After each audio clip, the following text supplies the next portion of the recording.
দুজনের আত্মহত্যার প্রক্রিয়াই কি একদম এক? কোনো পার্থক্য নেই? একদম সেম, যাকে বলে ডিটো। এটা কিন্তু হওয়ার কথা নয়। তার মানে শোনা বেশি, তুমি বলছো যে দুটোই খুন?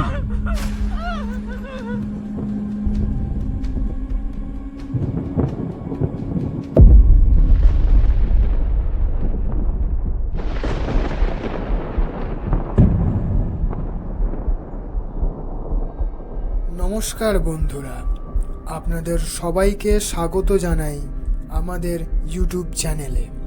বিভিন্ন স্বাদের গল্প শুনতে এখনই সাবস্ক্রাইব করুন আমাদের ইউটিউব চ্যানেল। তাহলে চলুন আর বেশি দেরি না করে শুরু করা যাক আজকের নিবেদন, সুমনদের লেখা খুন না আত্মহত্যা।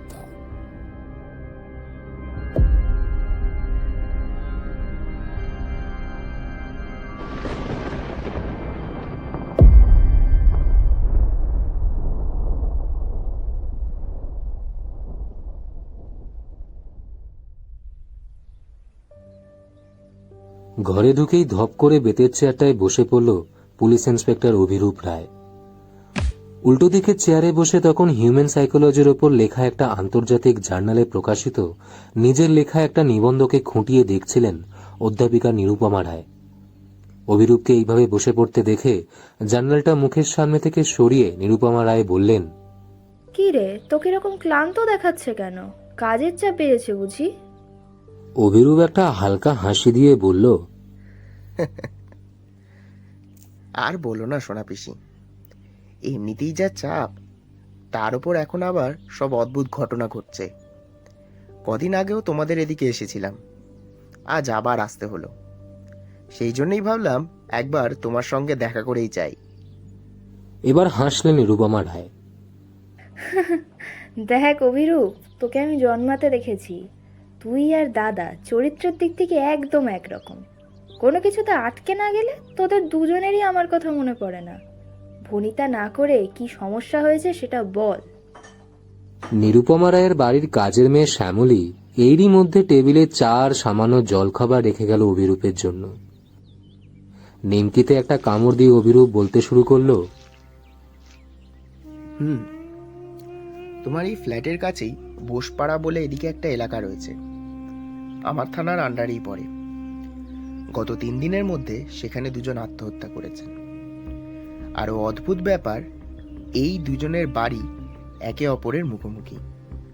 এমনকি যে ঘরে এদের দুজনের মৃতদেহ ঝুলন্ত অবস্থায় পাওয়া গেছে, দুই বাড়ির দোতলা সেই ঘর দুটিও একটি আরেকটির মুখোমুখি। দুজনের আত্মহত্যার স্টাইলও একদম হুবহু এক। দুজনেই টুলে উঠে সিলিং ফ্যানের সঙ্গে শাড়ি জড়িয়ে ঝুলে পড়ে সুইসাইড করেন। অথচ এই দুই মৃত্যুর মধ্যে কোনো কানেকশন পাচ্ছি না। একদম বেশ সচ্ছল বাড়ির গৃহবধূ আর একজন বাতে আক্রান্ত ইনসেমিয়ার পেশেন্ট, এক বৃদ্ধ ব্যক্তি। দুজনেরই আত্মহত্যা করার সেরকম কোনো কারণ ছিল না, কিন্তু মেয়েটি অর্থাৎ সীমা বেশ কিছুদিন থেকে নাকি মানসিক সমস্যায় ভুগছিল। আর ওই 60 ঊর্ধ্ব বিপত্নী নিঃসঙ্গ ভদ্রলোক সুনীল কুমার শীলের নাকি পায়ের প্রচণ্ড বাতের ব্যথা উঠত। বাতের অসুখে যন্ত্রণায় ছটপট করতেন। সেই নিয়ে ক্রমশ মানসিকভাবে ভেঙেও পড়েছিলেন। দুজনেই খুব বাইরে বের হতো না, আর দুজনেই রাতে মোটামুটি একই সময় সুইসাইড করেছে বলে আমাদের ডাক্তার হিমাদ্রিবাবু প্রাথমিকভাবে জানিয়েছেন। সীমার পোস্টমর্টমের রিপোর্ট আজ রাতেই হাতে পাবো। আর জেনেছি সীমার শ্বশুর, শাশুড়ি, স্বামী আর সুনীলবাবুর চাকর, আর সেই সঙ্গে পাড়ার কিছু লোকের সঙ্গে কথা বলে। তাই মনে একটা খটকা লাগছে। এত কিছু মিল শুধুই কি কাকতালীয়, নাকি এর পেছনে রয়েছে কোনো রহস্য অবগঠিত রয়েছে? তাই ভাবছিলাম তোমার ওপিনিয়নটা একটু নিয়ে যাই। নিরুপমা দেবী একটু ভাবলেন, তারপর বললেন, দুজনের আত্মহত্যার প্রক্রিয়াই কি একদম এক? কোনো পার্থক্য নেই? একদম সেম, যাকে বলে ডিটো। নিরুপমা রায় আবারও শান্ত স্বরেই বললেন, এটা কিন্তু হওয়ার কথা নয়। দুটো মানুষের ক্ষেত্রে এক্ষেত্রে পার্থক্য হওয়া উচিত। আর এখানে দুটো মানুষের বয়স, জেন্ডার আর সমস্যা তিনটেই আলাদা। সেক্ষেত্রে এখানে একটা খটকা থেকেই যায়। আর একটা ব্যাপার, বাতের রুগী, এমনিতেই পায়ের ব্যথায় যে লোক কষ্ট পাচ্ছে, সে কেন অত কষ্ট করে টুলে উঠে সিলিং ফ্যানের সঙ্গে শাড়ি দিয়ে নিজেকে ঝুলিয়ে আত্মহত্যা করতে যাবে? নিজের মারার তো আরও অনেক সহজ উপায় আছে। তাছাড়া শাড়ি গলায় জড়িয়ে সুইসাইড করার ব্যাপারটা সুনীল কুমার শীলের ক্ষেত্রে ঠিক যেন মানাচ্ছে না। তুই একটু আগেই বললি না যে সুনীল কুমার শীলের ইনসোমিয়া ছিল, তার মানে ভদ্রলোক রাতে ঘুমোতেন না।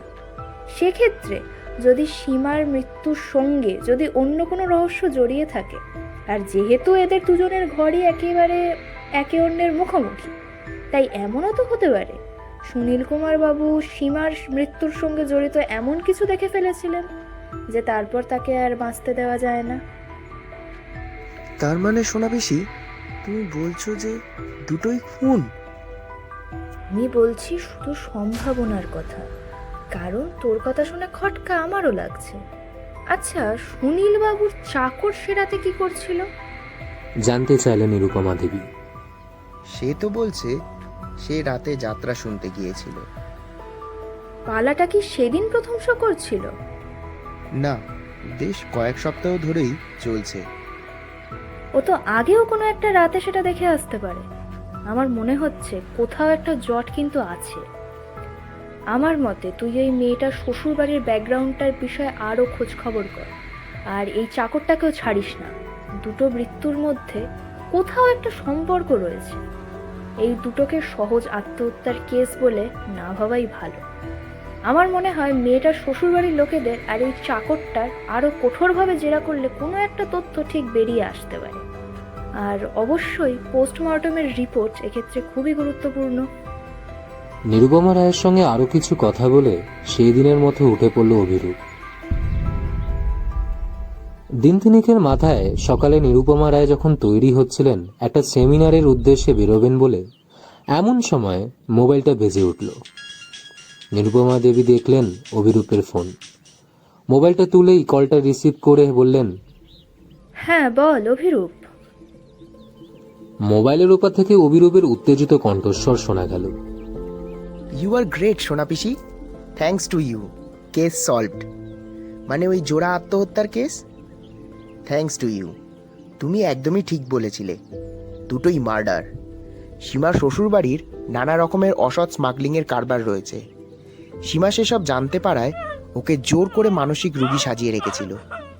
কিন্তু খুনের রাতে সীমা সব কথা পুলিশকে জানিয়ে দেবে বলে। তখন ওর শ্বশুরবাড়ির লোক জোর করে ওর গলায় ফাঁসি পরিয়ে ঝুলিয়ে দেয়।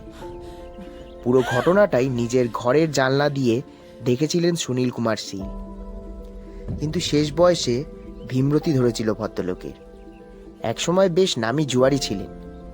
এখনো বাজারে ওনার নামে ধার রয়েছে।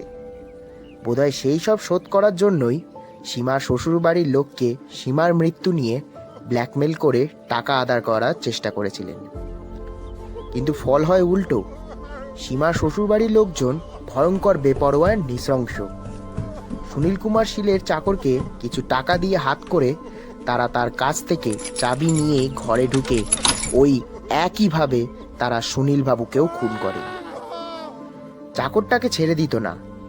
ওরা কোনো সাক্ষী রাখতে চায়নি। এরপরে হয়তো অন্য কোনো পরিকল্পনা করে ওরা চাকরটাকেও মারত। যাই হোক, চাকরটাই প্রথম আমাদের জেরার মুখে সব স্বীকার করে। আর সেই সূত্রেই সীমার শ্বশুরবাড়ির সবাইকে গ্রেপ্তার করেছি। শুধু জোড়া খুন নয়, ওদের বিরুদ্ধে স্মাগলিং আর সমাজবিরোধী কাজকর্মের চার্জও আছে। আর ব্যাটারা এবার নিস্তার পাবে না। তোমার সঙ্গে কনসাল্ট না করলে কেসটা নিয়ে হয়তো এইভাবে ভাবতামই না। Thanks again.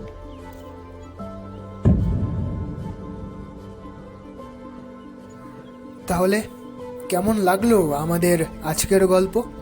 কমেন্ট বক্সে নিজের মতামত জানাতে ভুলবেন না। আজকের গল্পের সূত্রধর আমি শুভদীপ।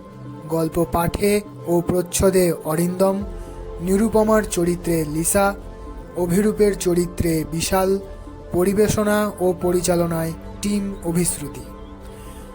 আমরা খুব তাড়াতাড়ি ফিরছি আরও নতুন ধরনের গল্প নিয়ে। ততক্ষণ পর্যন্ত সকলে ভালো থাকবেন, সকলকে ভালো রাখবেন।